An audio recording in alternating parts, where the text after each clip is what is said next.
So I'm going to Kilcommon in County Tipperary to meet a friend. He's got a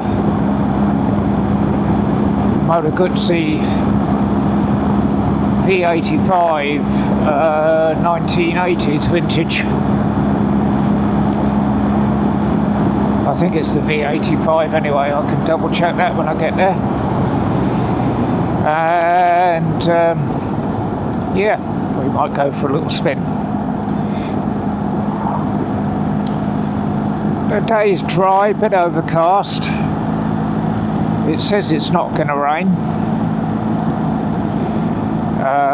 We'll see that when we get there.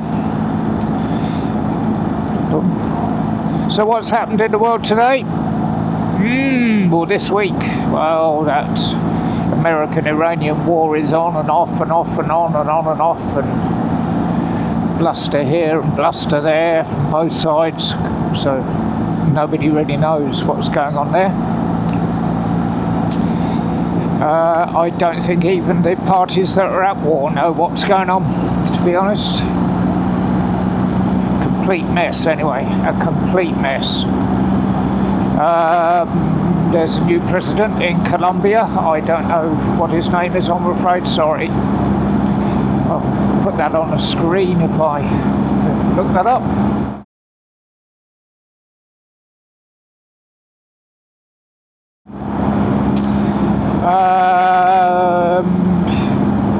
In the UK, nothing really of note, except there's some controversy over Westminster City Council and some proposals to have seating only licences in pubs instead of being able to stand up and drink your pint either inside or outside the premises. I think they called it vertical drinking. That's another phrase I hadn't heard of before. Vertical drinking. Yep.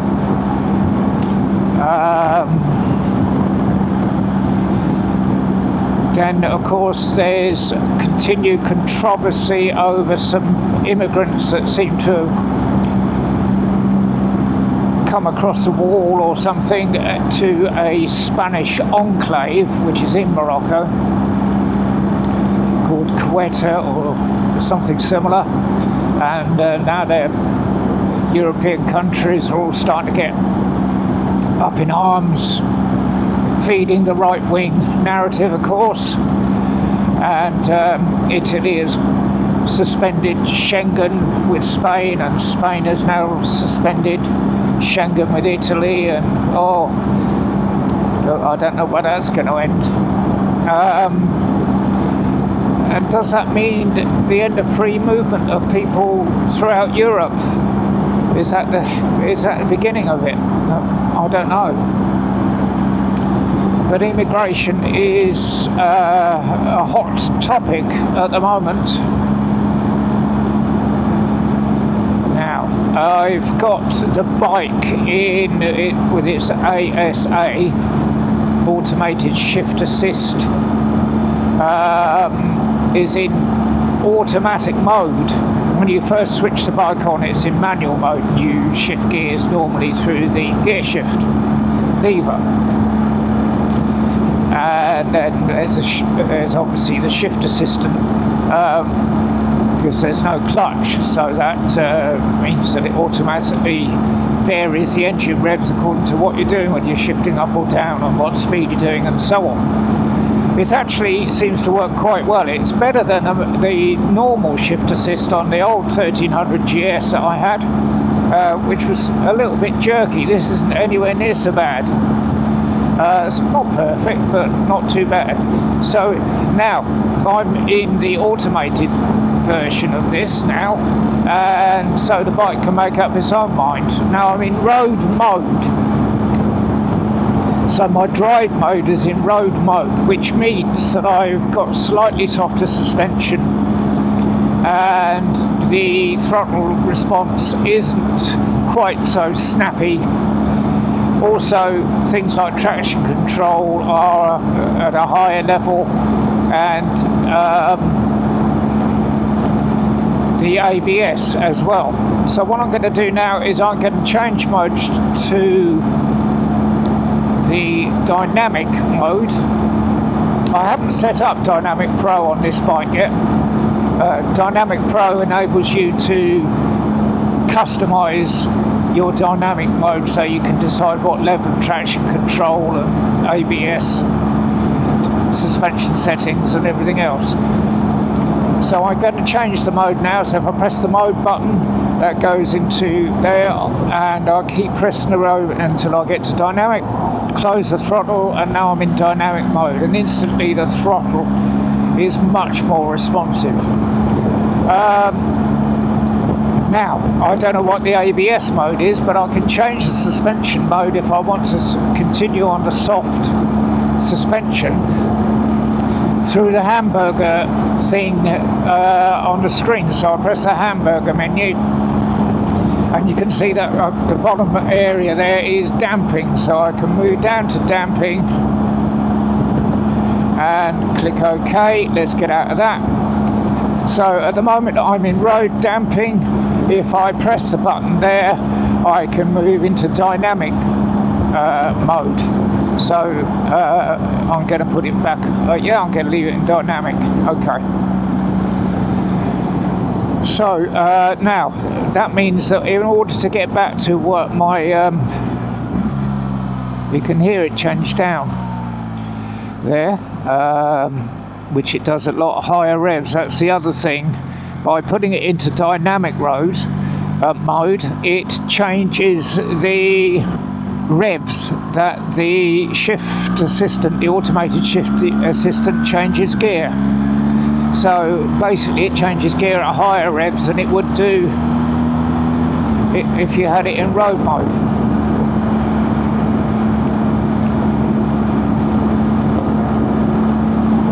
Now the system is supposed to adjust to your riding style and your own gear changes. I don't know what it has done. I've had the bike for a couple of thousand kilometres now, well 5,000 kilometres, more than 5,000 kilometres. Has it adjusted to my riding style or not? Well, I don't use the automated version all that much. I haven't used it. I've been relying on the manual mode. So yeah, this is interesting, and as I'm not going anywhere, I'm not doing anything particularly, I'm just going to bibble along here. Interesting to see how it adjusts and how it changes and what sort of decisions it makes. Now I can always override any gear selection with the manual shift lever. But what I found on a few occasions that I did use it was if I'm on a twisty road or something like that and it makes a decision I don't like, I have to remember to change gear, and then it make another decision and I have to remember to change gear again manually, and so on. So probably on the twisty stuff I might be better off with manual mode rather than the automated shift assistant mode. Morning. Nothing coming back from him. Oh well, fuck him. The idea is to make it easier for you to ride your bike, but then if you're having to make all these decisions and you're an old geezer like me, you get confused as to which decision to make. It doesn't really help very well much, does it? Still, we can live with it. Okay, lovely sun has just come out. Temperature 20 degrees centigrade, perfect really. Now this part of the journey isn't the most interesting part of the journey. It's a little bit of ordinary road, national route. I nearly went to change gear there, so I've got to let the system do it, and it's changed itself down into third gear. That goes into fourth. Yeah, it seems to be working quite well. Oh, it's changed up to 6 now. Now, what I have noticed in the past, that let's suppose it's in 6 and I want a bit of power. Now, first of all, this bike has plenty of torque, so it doesn't really matter what gear you're in. Just go past this guy. So if I give it some beans, it doesn't really matter. It will still accelerate. But sometimes I just want a bit more, and it will not change down. The system does not change down when you open the throttle. That doesn't trigger it to change down. So in order to do that, you'd have to manually use the gear shift.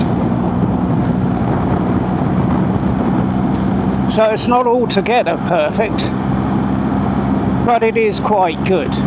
I've ridden the Honda automatic system, I've forgotten what it's called now, on an Africa Twin, and to be honest, I think it works a little bit better than that anyway. What we got in there? Is he selling them or something? Those mobility scooters? Anyway, so yeah, I'm not dissatisfied with it. It's not a foolproof system as far as I can see.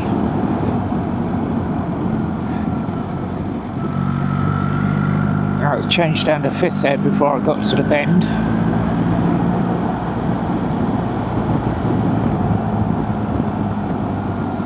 And is still in 5th. If I'd have been in road mode, it would have remained in 5th. We'd have gone to 6 by now.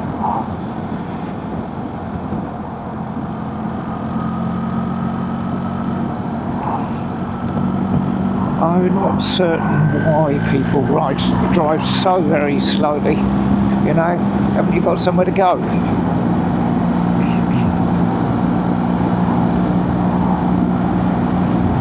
Now, the other problem that I have with this bike are my short little legs. I have 30 to 31 inch inseam, which is short. I'm 5'10", I've got a long body and short fucking little legs. Now, I have the GS Adventure with the automated suspension system, and it's supposed to be the comfort version. The idea of the comfort version is that the bike is lower than the standard version. So when I picked up the bike, I could barely get the thing off the side stand. I think I explained it before in a previous video. It was at such an angle, and the weight of the bike on that side stand was just too much. So I bought an extended side stand, which cured that problem. Now, thing is though, it's still too tall, and I've been reading forums and everything, and BMW, quite frankly, have messed this up. The comfort suspension system does not work. As simple as that. The bike is not lower. The bike does not go any lower. They just put a short side stand on, so this is comfort, and the bike is the same as my friend's GSA without comfort suspension. It's just got the standard up-down suspension system that lowers itself, same as this, when you come to a stop. This is supposed to be even lower than that, and it isn't. And then you get some clowns on the internet saying, oh, it's only something to do with having the low seat. No, it's not anything to do with the lower seat. It doesn't say that in the specifications. It says suspension comfort, not low seat. And anyway, I tried the low seat in the dealer, and I couldn't get on with it at all. It was far too scalloped and crushing my gentleman's regions into the tank. So I know I'm not gonna go down that road. So there are aftermarket seats, so I might have to have a look at aftermarket seats, but I think fundamentally there is something wrong either with the advertising or the software or the mechanics of the bike that don't allow the bike to be lower as advertised. I think it is wrong. So anyway, that's my rant over with that. Otherwise, this bike is fantastic. I love this bike.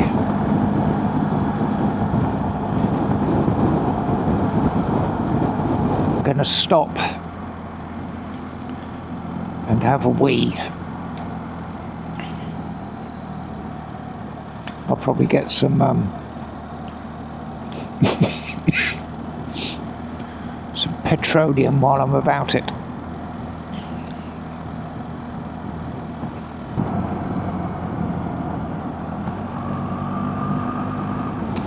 I think generally on twisty roads I do prefer to be in manual, so I'm going to change over to manual, and then I've got more control over the bike.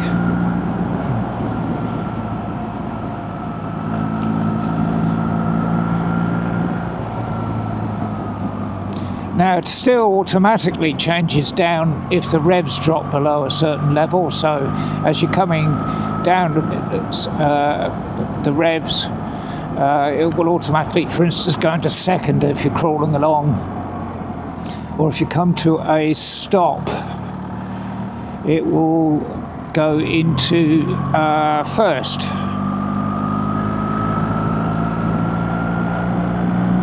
But what a lovely spin. Nice road, nice weather, perfect. And I've said it once, and I've said it more than once, and I'm going to repeat, some of these Irish roads are just fantastic. One thing you do have to worry about are other vehicles, of course.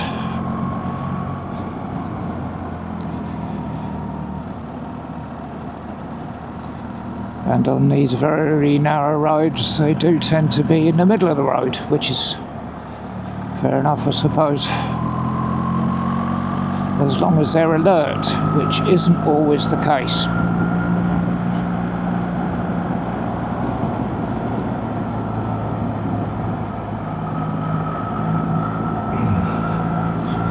Now once again, I'm using my DJI Osmo 5, and I just got this chin mount, camera mount for this next helmet, and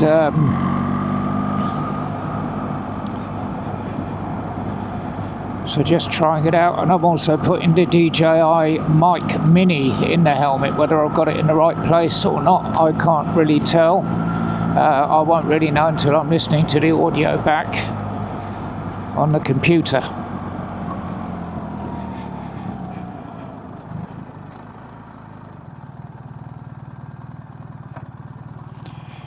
Now,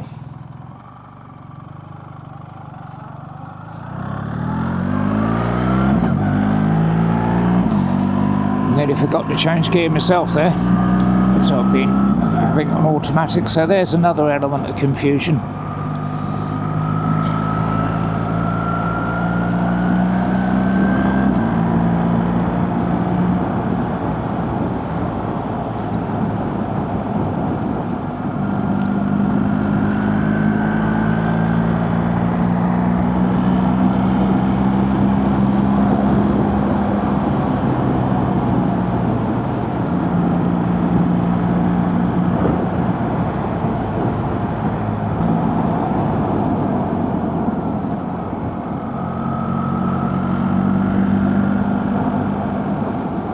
You'd think if you were coming out of that driveway on a regular basis, you'd learn to look both ways, especially as you have to swing quite wide, but obviously not.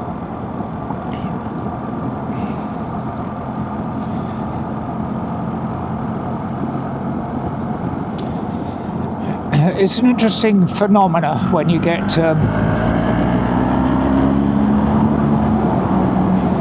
sunny days, that people drive with their arms hanging out the window.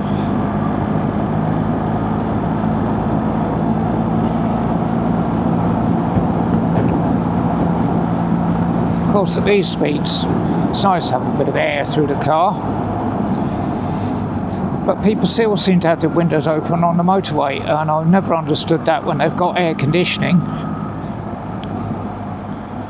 And the noise in the car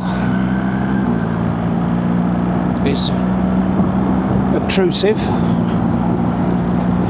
and apparently it also adds up to the drag factor.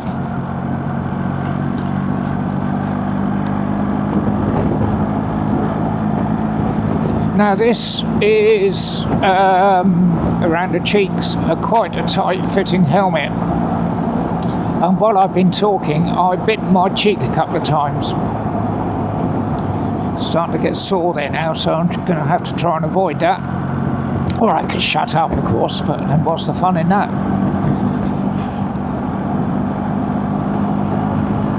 Oh, just some lovely countryside, isn't there? Absolutely lovely countryside.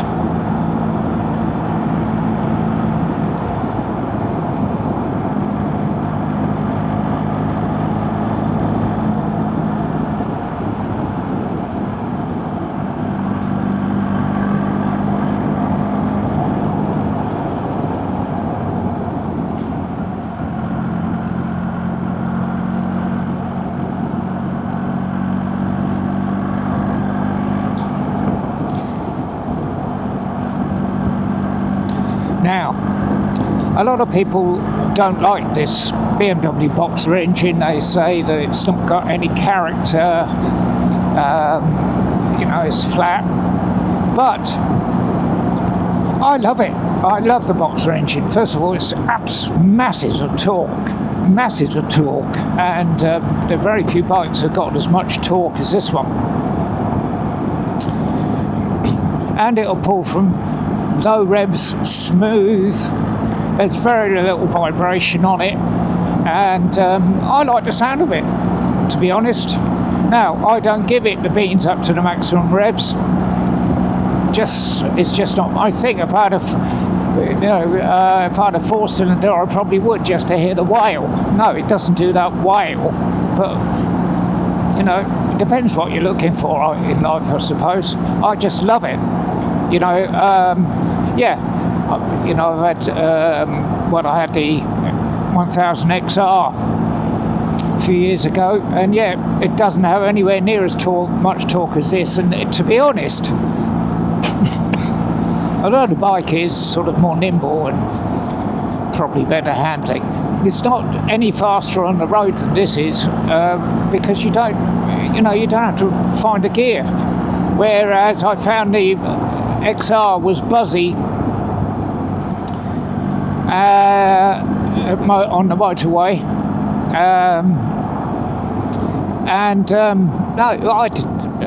it's fast if you're giving it the beans, and it was great to give it the beans to hear it sort of spin up.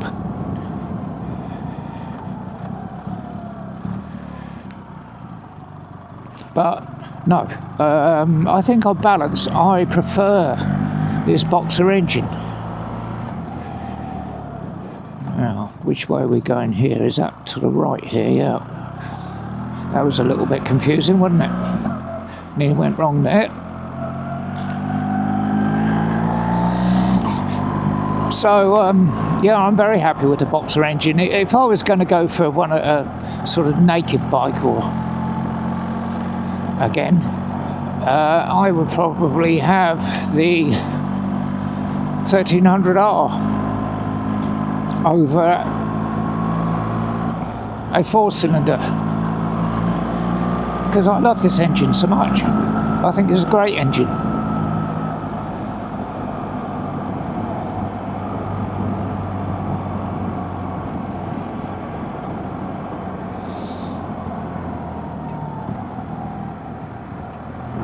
Fantastic.